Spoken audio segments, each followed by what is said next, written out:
There are people I've spoken to who, if I can be blunt, they say, what is the Malay Muslim community complaining about? You got all these privileges. What else do you want? Tunku gave us 10 acres of land if you migrate to Malaysia.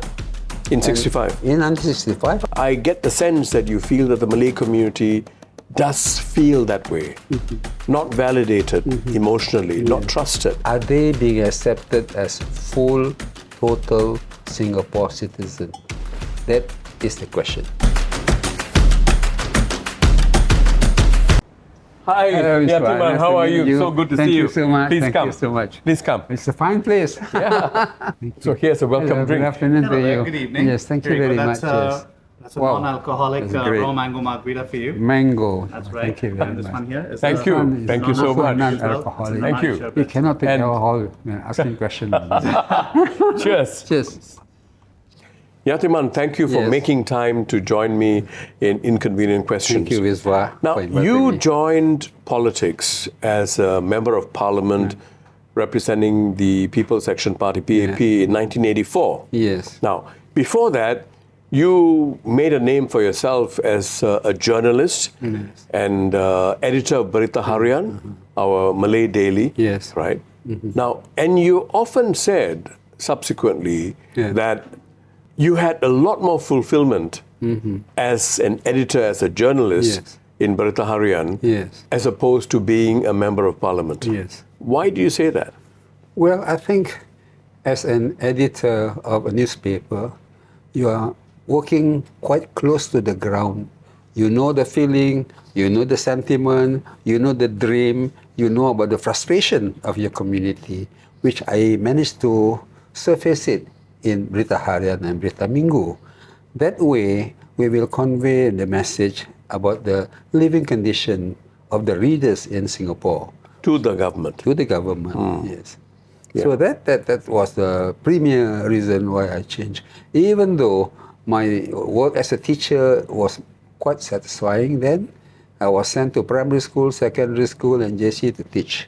But this work as a journalist really exposed you to the minds of the leaders, and at the same time, from time to time, when you're invited for a lunch by the ministers, you can convey the view to the relevant ministers on issues upmost in your mind. And you also maintained your autonomy, Yes. right? So why did you choose to become a politician, a political leader?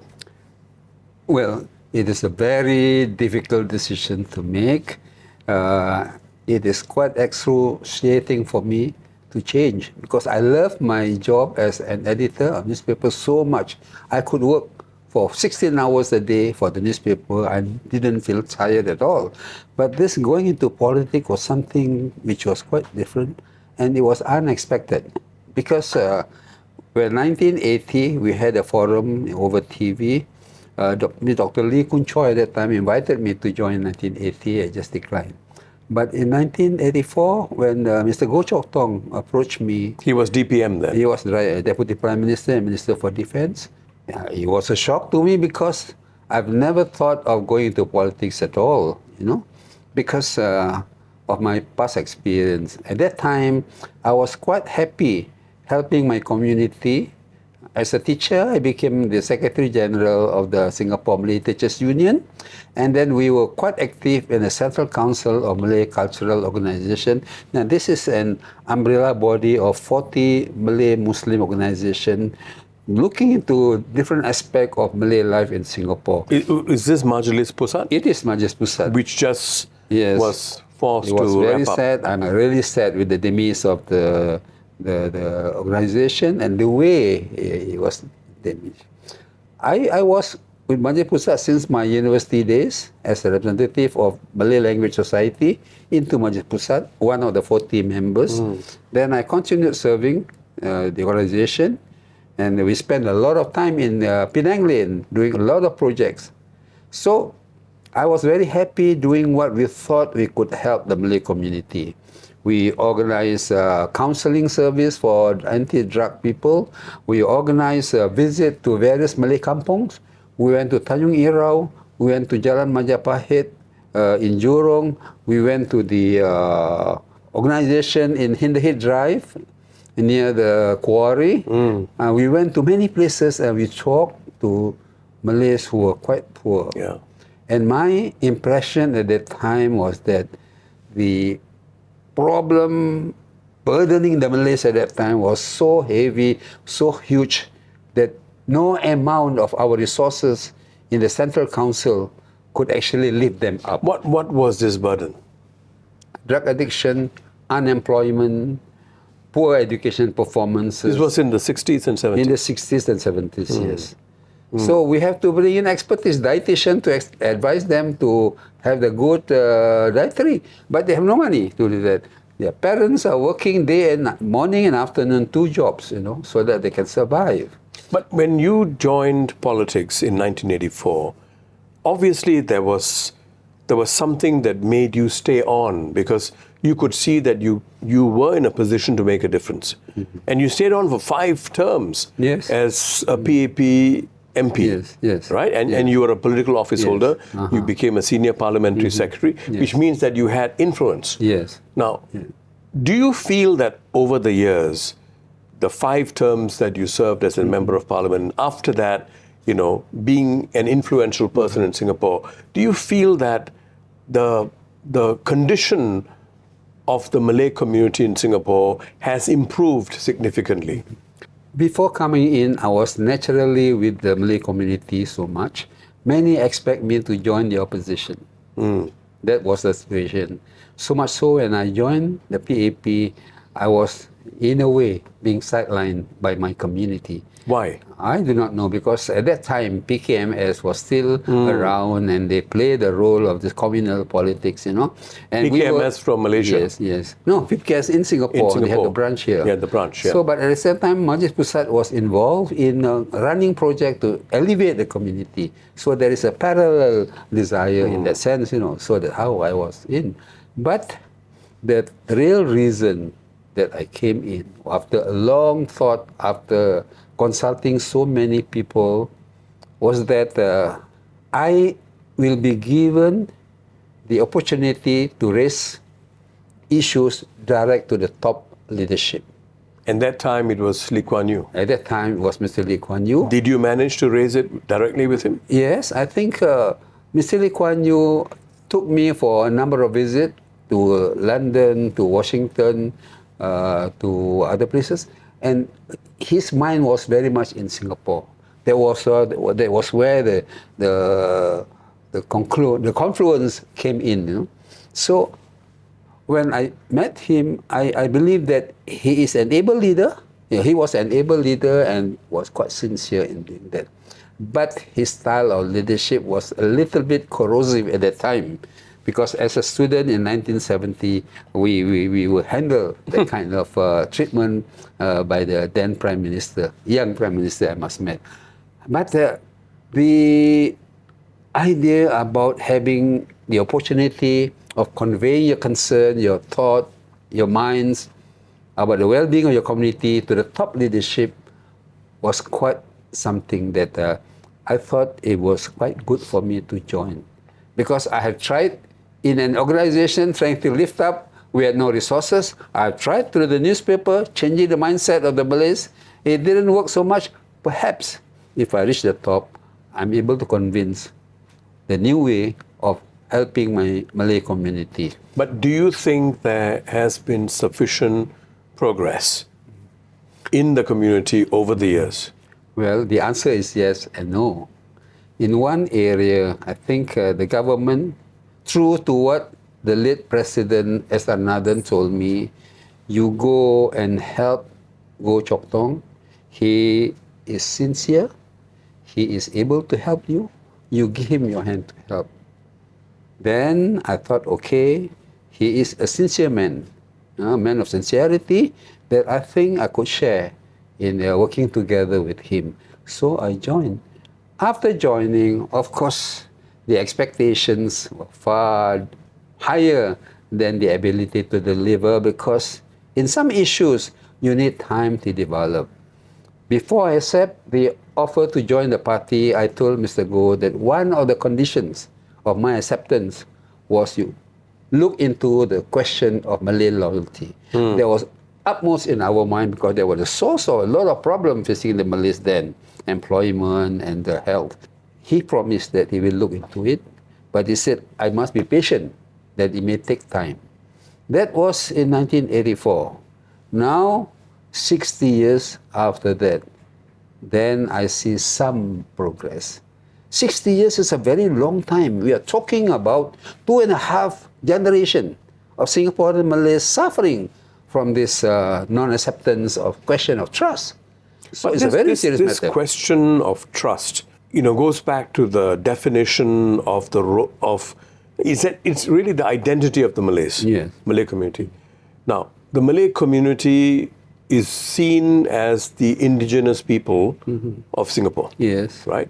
But at the same time, the British during that time, didn't trust the Malay community. In fact, they could see that the Malay community was very tough. In fact, in this book, Beyond Centennial, Perspective on Malays, there's this part in this book, if I may quote, it says, Raffles is known to have read the Sejarah Melayu, Malay annals, that bore stories of the fighting spirit of the Malay kings and their generals and soldiers. This would have made him wary of the Malays and possibly distrustful of them. In many ways, the Malays in Singapore and the Nusantara, which is the Malay archipelago, would have reminded Raffles of the Indian nationalists. Renowned historian, the late Professor Khoo K. Kim in Malaysia, shares this story that illustrates how the British viewed the Malay community in the early 1900s. This is fascinating. Quote, this is what Professor Khoo said. Frank Swettenham, the first Resident General of the Federated Malay States, said that the British did not want the Malays to be like the Bengali Babu. The British gave English education to the Bengalis and they turned against the British. So, it is better that the Malays just played football. I mean, this is very, very telling because the British deliberately moved the Malay community towards recreation, football, and so on, so that they will not interfere with the ruling of the country.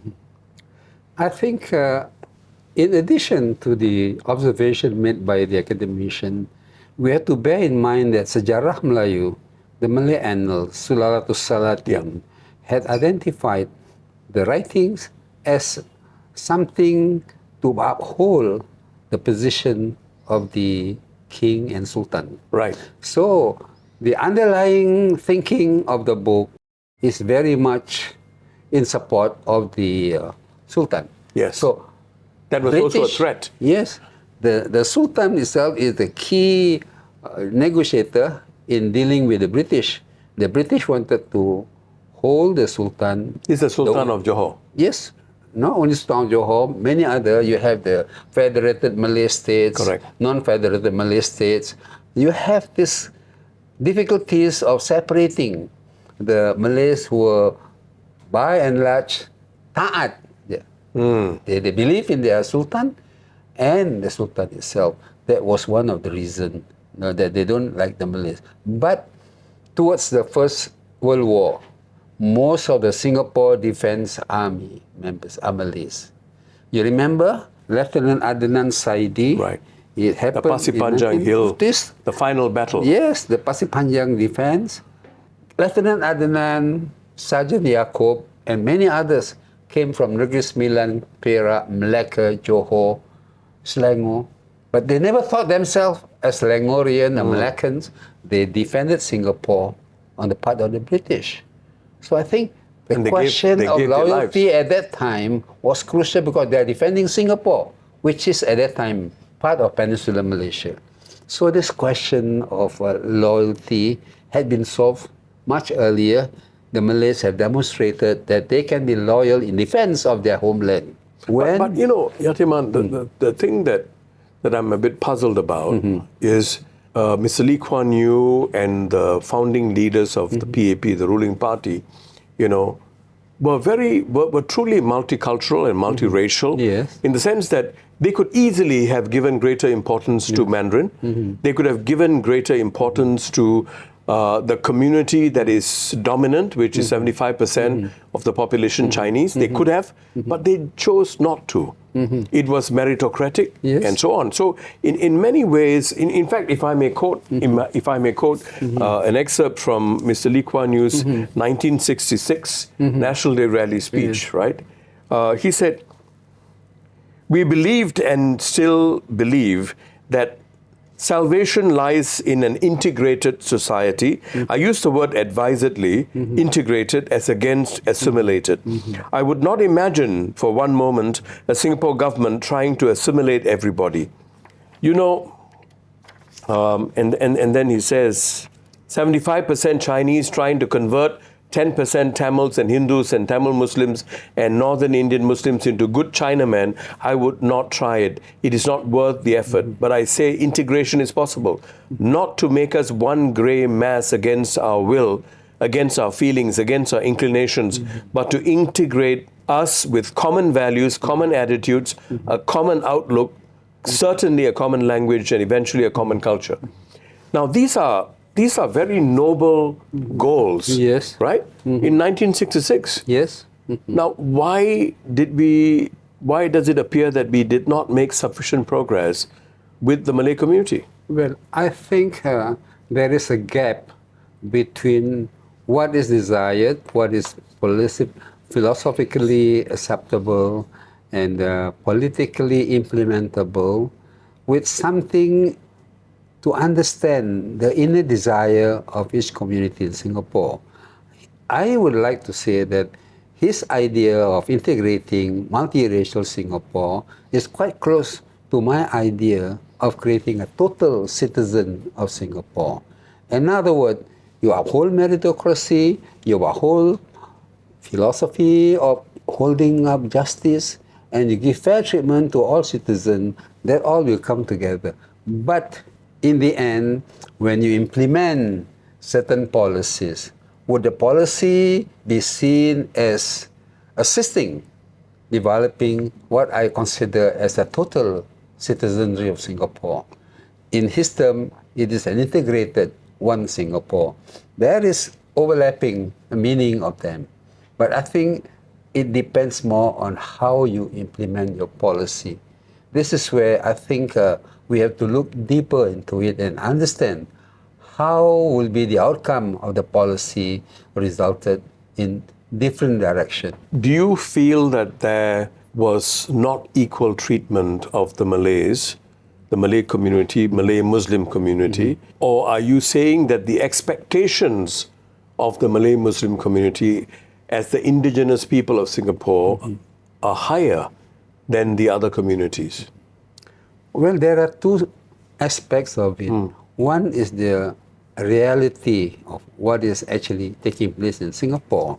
I think in that area there will always be debate that certain people are not getting what they expected. But on the other hand, there is also a gap between the inner feeling, which you call the heart, and what you experience in your life. If deep in your heart you feel that you have not been treated equally, then I think it will translate into your behavior when you talk to other people. So this is the critical area where we have to delve into, and political leadership will have to understand the depth of the feeling of different community, whether Malays, Tamil, Indian, or Eurasian. So that way, you are able to introduce idea which bring them together.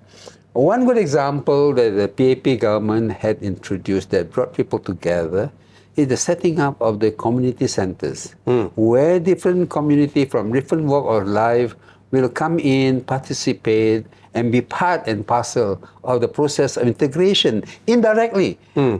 The community center, the community club do not force people to integrate, but they come up with projects where everyone participate and they learn about what others are doing and what they have there. And that is the area of sharing which is of tremendous value to Singapore. For that reason, I think the People's Association Community Center had created an institution which benefit Singaporean to live together as what Mr. Lee Kuan Yew had earlier urged for. And also the creation of organizations like Mendaki, Yes. Yayasan Mendaki, you know, and I think these organizations like Mendaki have contributed significantly Yes. to the educational development, especially of the Malay Yes. Muslim community in Singapore. You know, now is there a particular area where you feel the government can do more for the Malay community? And here I'm distinguishing between the Malay community and the Muslim community. I'm talking about the Malay community. Is there a particular area where you feel the government can do better? The creation of Mendaki helped given face to the Malay community and opportunity for them to offer the help and make the Gotong Royong institution live. And not only live, become example to other communities in Singapore. I think Mendaki had, in one way, proceed in giving confidence to the younger Malays of the importance of education, and many of them were being helped in that way. But the more important thing is that the free education that the government gives, that helps really to master the effort of improving the well-being of the Malays. Because we all believe that the key to our social improvement in Singapore is to create education as a means to achieve better And level the playing field. as the leveling up kind of institutions. Yeah. And because it is so useful that we are multiplying it, or we are introducing for the Chinese as well as for the Indian for the community. Tamils. You see, this is the part that I hope you'd be able to make us understand better, right? Because there's a general view that the Malay community has certain privileges accorded to them under Article 152 of the Constitution, right? Where, as the indigenous, de facto indigenous people of the country, you'd be given free education and the like. But not to the extent that Malaysia does in the form of quotas. You know, we are against quotas, but free education all the way to university, right? Now, there are people I've spoken to who, if I can be blunt, they say, you know, what is the Malay Muslim community complaining about? You got all these privileges. What else do you want? How would you respond to that? You see, the Article 152 of Malaysia and Singapore are quite different. In Malaysia, it is a special right. In Singapore, it is a special privilege. And it is encased in the preamble of our Constitution. It says that it's the duty of the government to protect the Malay education. The Malays who are the indigenous people of Singapore, their education, everything, so on and so forth. I think that was an expression of desire. And I think the PAP government had fulfilled that in terms of fulfilling the desire of the Malay community. The complaint, why are they saying that we needed it more? Because after 60 years of independence, you look at the figure, how many percent of the Malays living in 1-2-room flat? What is their mean income? What kind of employment they are doing? After 60 years of, I would say, very aggressive changes introduced through the field of education, through the field of employment, through the field of community development, the movement towards scaling the social status has been very slow. Why is that so? Not because the Malays were not responsive to this, because the problem facing the Malays is so multiple that a single solution would not solve all. So, Mendaki has tackled the educational part of it, but there is also the social part of it. You have to see the percentage of drug addiction, the percentage of failed marriage, the divorce, and the disintegration of the family organization. All these are also issues facing other community, but it's more among the Malays. So they remain at the bottom of the pyramid for a long time. And you walk into the roadside, you see who are the road sweepers. You walk into the places where there are works to be done in housing estate, you see many Malay ladies are also working in that area. But the question I have, So they have not moved as fast as but- we want, you know. but whose responsibility is it? And what is causing that? Is it for lack of effective policies or execution of those policies? Or is it because there is perhaps not enough, if I can be blunt, not enough motivation within the community? I mean, I don't know what is the cause of it. What do you think is causing that? It is a very complex problem. In a community where you are able to help, you will have some people who will respond to your stimulants. You know, there are some who will just ignore it. You know, there are some who are so used to doing what they enjoy to do in the past, they continue doing it.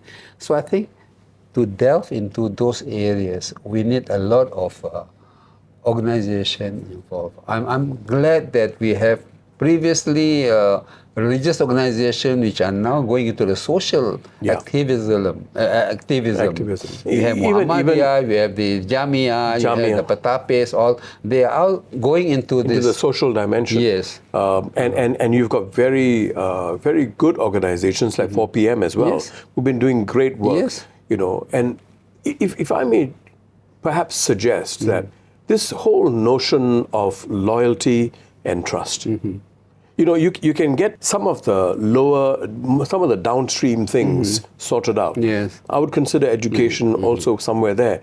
But there's a higher order factor, you seem to suggest, Yes. you know, that is holding them back. You know, it's a painful thing not to be trusted. You know, and I get the sense that you feel that the Malay community does feel that way, not validated emotionally, not trusted. Could you elaborate that a little bit? Well, I think compared to other community where you can rely on what could be help coming from outside, culturally, linguistically, socially, politically even, you know, the Malay community in Singapore were left alone. We do not want the Malaysian or Indonesian to put their fingers on our issues. That was one of the reasons. So we were left to tend to ourselves. One. Secondly, the problem facing us are varied and complex. It requires a real full-time effort to revamp the whole thing. You cannot discard the community. You have to change them. But changing them, changing mind, changing heart And requires a lot. And changing culture.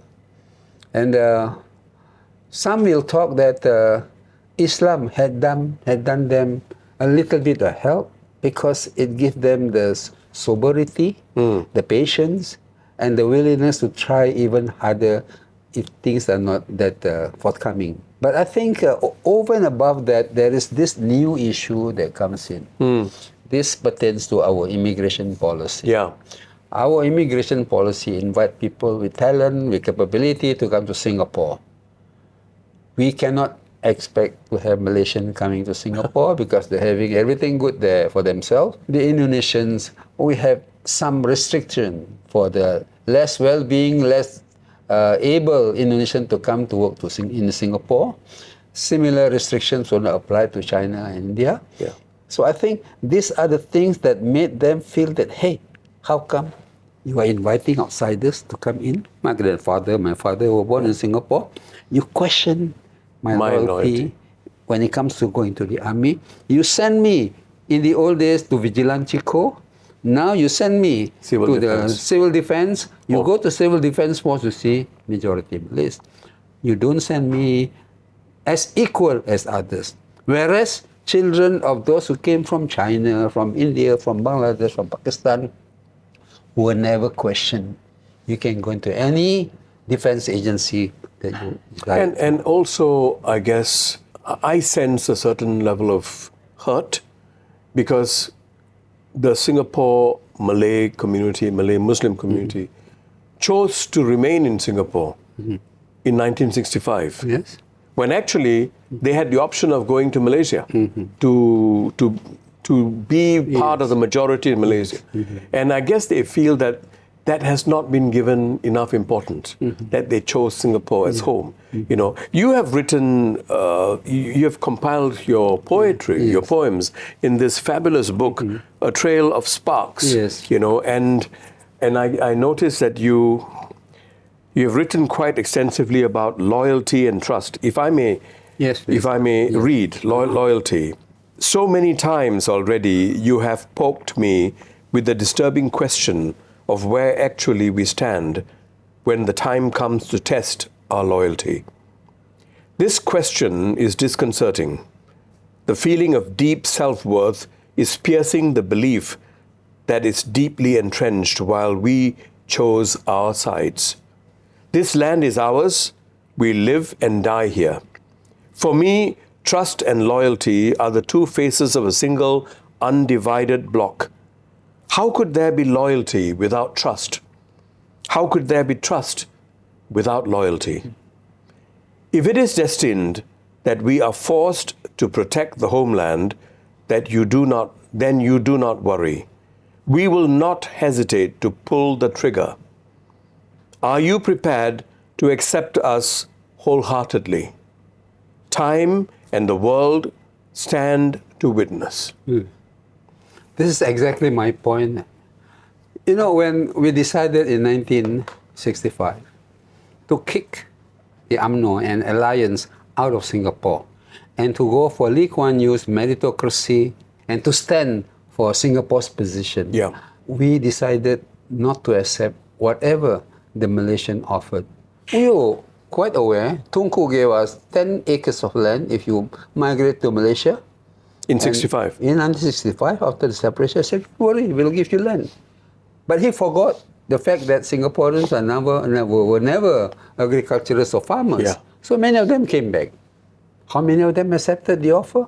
Very few. Another word, we were really convinced by Mr. Lee Kuan Yew's standing position at that time that there will be equal Singaporean, total Singaporean where meritocracy, justice and equality will be upheld throughout.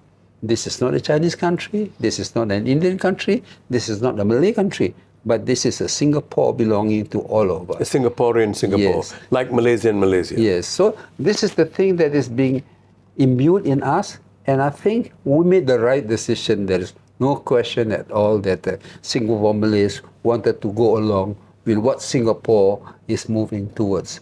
So I think the question now is that, are they being accepted as full, total Singapore citizen? That is the question. Regardless of race, language or religion. Or religion. If you have a direct and specific message for our new Prime Minister, Lawrence Wong, what would that be? The Prime Minister, Lawrence Wong, is a person who had grown through the ground, the poor community. He knows exactly what the average and low Singaporeans live like. He knows that it is desirous for us to give equal opportunity to them. But the real challenge facing him is that before anything concrete could be done to help those who are in need of help, the cost of living is spiraling high, and you have to tackle that very forcefully. And I think after that is being done, I think you have to look at the way in which every citizen in Singapore is being treated equally, fairly, and non-discriminately. It is crucial. And the more important thing to do now is to listen to what are the challenges facing them.